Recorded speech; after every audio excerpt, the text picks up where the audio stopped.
Hello friends. आज मैं आप लोगों के लिए लाया हूँ ज्योग्राफी का एमसीक्यू जो कि आपके एग्ज़ाम के लिए बहुत ही ज़रूरी है। तो चलिए शुरू करते हैं।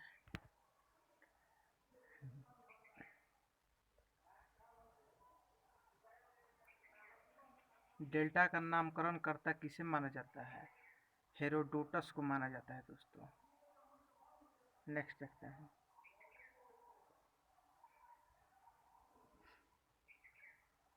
सदाबहार वन कहाँ पाए जाते हैं? दोस्तों ब्राज़ील में पाए जाते हैं सदाबहार वन।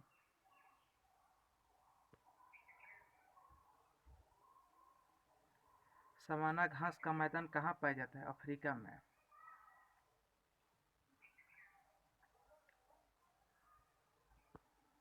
सामान्यतः डेल्टा की आकृति किस प्रकार की होती है? तो दोस्तों डेल्टा के त्रिभुजाकार के होते हैं। जैसे हमारे यहाँ सुंदरबन का डेल्टा पश्चिम बंगाल में है। चलिए नेक्स्ट देखते हैं। कौन सी नदी पंजाकार डेल्टा का सुंदर उदाहरण प्रस्तुत करता है? तो दोस्तों इसका राइट आंसर मिसिसिपी।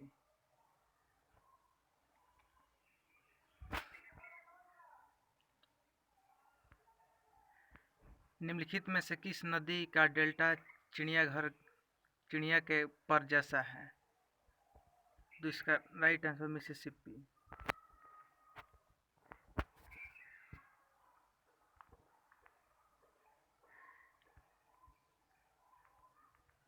चलिए, गंगा नदी का डेल्टा किस प्रकार का है? चपाकार प्रकार का है दोस्तों।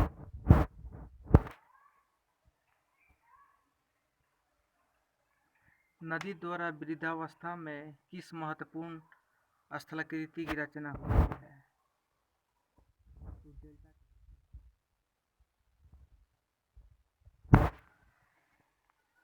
रेड रिवर के डेल्टा क्षेत्र में कौन सा नगर स्थित है? दोस्तों इसका हनोई राइट आंसर है।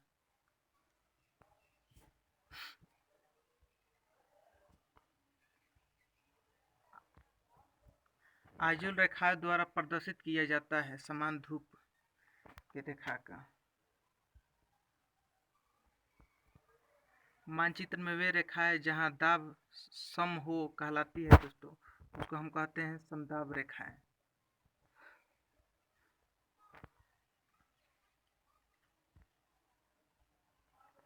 निम्नलिखित में से कौन एक भू आविष्टित देश है? तो युगांडा है दोस्तों। निम्नलिखित में से कौन एक स्थलरूप देश है दोस्तों? इसका राइट आंसर हो जाएगा तजाकिस्तान। दक्षिण पूर्व एशिया का स्थल अवरुद्ध देश है। राइट आंसर हो जाएगा दोस्तों इसका थाईलैंड।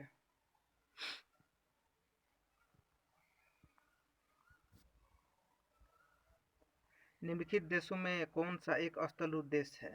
इसका राइट आंसर हो जाएगा दोस्तों गैबोन। दोस्तों ये एमसीक्यू आपके हर एक एग्ज़ाम के लिए, बैंकिंग, एसएससी, रेलवे के लिए, कोई भी पुलिस एग्ज़ाम, कोई भी एग्ज़ाम के लिए आप लोग का बेनिफिशियल होगा। तो चैनल को दोस्तों सब्सक्राइब कर लें, क्योंकि बहुत ही बेस्ट एमसीक्यू मैंने लाया है। नेक्स्ट है दोस्तों, निम्नलिखित देशों में से कौन सा स्थलरूप देश नहीं है? तो स्थलरूप देश दोस्तों इसमें से नहीं है म्यांमार।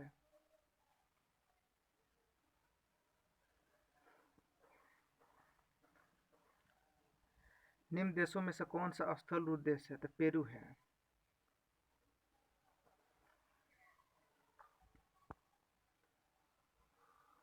मस्सासावा बंदरगाह किस देश में अवस्थित है? इरिट्रिया में दोस्तों इसका राइट आंसर हो जाएगा।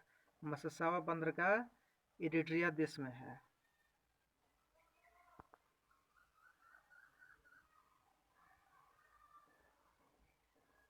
नेक्स्ट है दोस्तों, अफ्रीका के रूम सागरीय तट पर कौन सा बंदरगाह है? सिकंदरिया बंदरगाह है। दोस्तों मार्कर चेंज कर ले, 1 मिनट। चलिए, कौन सा देश यूरोपोर्ट के नाम से जाना जाता है? तो रोटरडम को हम दोस्तों यूरोपोर्ट के नाम से जानते हैं। निम्नलिखित में से किसे 5 सागरों का पतन कहा जाता है? तो उसको मास्को को दोस्तों हम कहते हैं।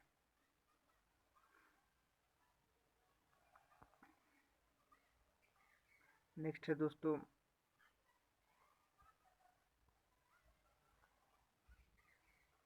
यूरोप का सर्वाधिक महत्वपूर्ण बंदरगाह रोटरडम किस देश में स्थित है?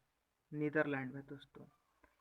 यूरोप का सर्वाधिक महत्वपूर्ण बंदरगाह रोटरडम किस देश में स्थित है दोस्तों? तो नीदरलैंड में। निम्नलिखित में से टोक्यो का बंदरगाह है याकोहामा। याकोहामा टोक्यो का बंदरगाह है। ये जापान की कैपिटल है टोक्यो। मुद्रा है दोस्तों इसका येन। चलिए नेक्स्ट देखते हैं। निम्नलिखित में से किस प्रकार के वनों का विस्तार केवल उत्तरी गोलार्ध में पाया जाता है? तो इसका राइट आंसर होगा दोस्तों समशीतोष्ण कोणधारी वन।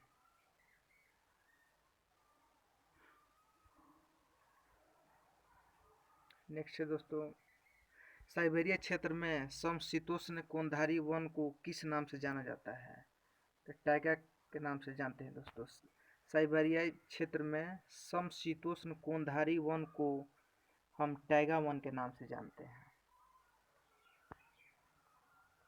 शंकुधारी वन कहाँ पाए जाते हैं? शीत शीतोष्ण क्षेत्र में। शीत शीतोष्ण क्षेत्र में पाए जाते हैं शंकुधारी वन। नेक्स्ट दोस्तों, डेलबर्जिया जाति निम्नलिखित में से किस एक से संबंधित है? शीशम से।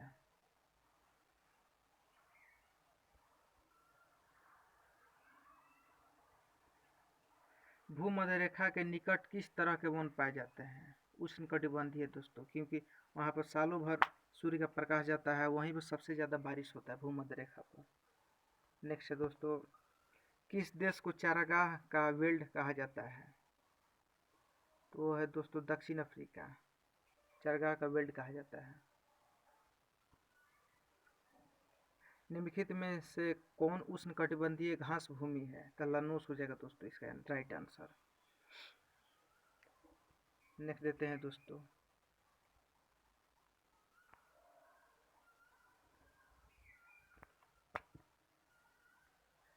निम्नलिखित में से शीतोष्ण कटिबंधीय घास भूमि है, तो वेल्ड हो जाएगा शीतोष्ण।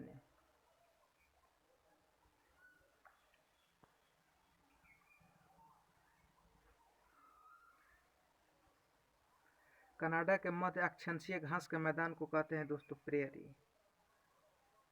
कनाडा के मध्य अक्षांशीय घास के मैदान को दोस्तों हम कहते हैं प्रेयरी। चलिए नेक्स्ट देखते हैं। किस प्राकृतिक प्रदेश में मौसमी वर्षा होती है मुख्यतः गर्मी के अंत में? मानसूनी प्रदेश में।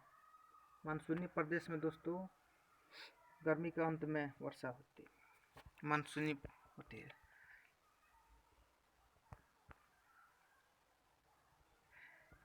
किस प्राकृतिक प्रदेश को विकास का प्रदेश कहा जाता है दोस्तों? ये है मानसूनी प्रदेश को। नेक्स्ट देखते हैं दोस्तों, रोपण कृषि किस प्राकृतिक प्रदेश की जाती है? तो है विषुवतीय प्रदेश की। विषुवतीय प्रदेश में दोस्तों रोपण कृषि की जाती है।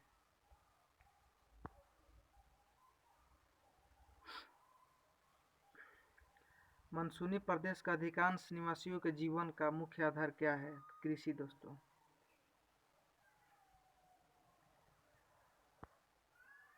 नेक्स्ट देखते हैं दोस्तों,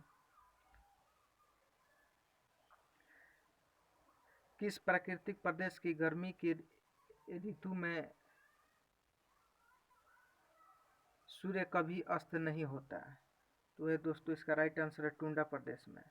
टुंडा प्रदेश में गर्मी के ऋतु में कभी सूर्य कभी अस्त नहीं होता। नेक्स्ट है दोस्तों, किस प्राकृतिक प्रदेश को शीत मरुस्थल कहते हैं? तो टुंडा प्रदेश को। टुंड्रा प्रदेश को हम दोस्तों शीत मरुस्थल कहते हैं। नेक्स्ट है दोस्तों, देखते हैं कौन सा प्रदेश है प्राकृतिक प्रदेश सालों भर हिमाच्छादित रहता है। तो दोस्तों उसका राइट आंसर होगा टुंड्रा प्रदेश। टुंड्रा प्रदेश में हमेशा बर्फ से ढका रहता है। पेंगुइन पक्षी किस प्राकृतिक प्रदेश में पाए जाते हैं। तो टुंड्रा प्रदेश में पेंगुइन पाए जाते हैं। व्यापारिक स्तर पर किए जाने वाला विभिन्न प्रकार के फलों का उत्पादन कहलाता है हॉर्टिकल्चर। दोस्तों मैं जो भी क्वेश्चन करवा रहा हूँ वेरी वेरी इंपॉर्टेंट है। मेरे चैनल को लाइक कीजिए, शेयर कीजिए, सब्सक्राइब करना मत भूलें। चलिए नेक्स्ट देखते हैं।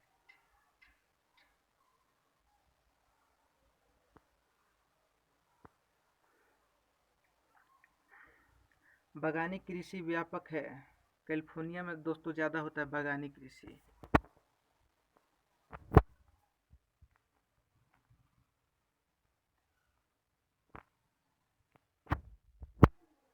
कुजबास कोयला क्षेत्र किस राज्य में है। कुजबास कोयला क्षेत्र रसिया में है दोस्तों, रूस में। नेक्स्ट देखते हैं। रूस बेसिन कोयला उत्पादन क्षेत्र किस देश में स्थित है। रूस बेसिन कोयला उत्पादक क्षेत्र दोस्तों जर्मनी में है।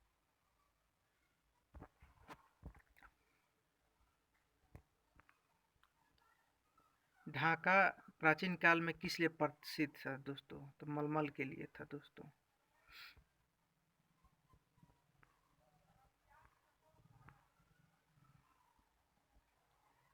ब्यूनस आयर्स निम्नलिखित में से किस लिए प्रसिद्ध है। तो डेयरी पदार्थ एवं मांस के लिए ब्यूनस आयर्स प्रसिद्ध है। नेक्स्ट देखते हैं दोस्तों। निम्नलिखित में से कौन सा सर्वाधिक औद्योगिक देश है। तो इसका राइट आंसर हो जाएगा दोस्तों सिंगापुर।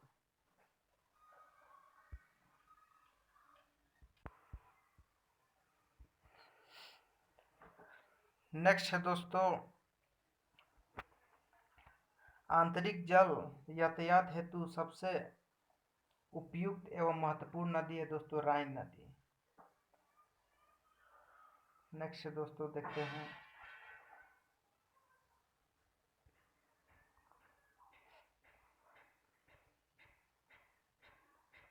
निम्नलिखित में से किस महाद्वीप में आंतरिक जल मार्ग का सर्वाधिक विकास हुआ है। तो वो है दोस्तों राइट आंसर यूरोप में। यूरोप महाद्वीप में आंतरिक जल मार्ग का सर्वाधिक विकास हुआ है। नेक्स्ट है दोस्तों, देखते हैं सौरमंडल का सर्वाधिक गर्म ग्रह कौन सा है। तो वो है दोस्तों शुक्र है। तो दोस्तों आज के लिए इतना ही, जो बेहद ही उपयोगी मैंने लेकर आया हूँ ज्योग्राफी का। आप लोग चैनल को सब्सक्राइब करें, मेरे चैनल को सपोर्ट करें प्लीज़। तो चलिए आज के लिए नमस्ते, बाय।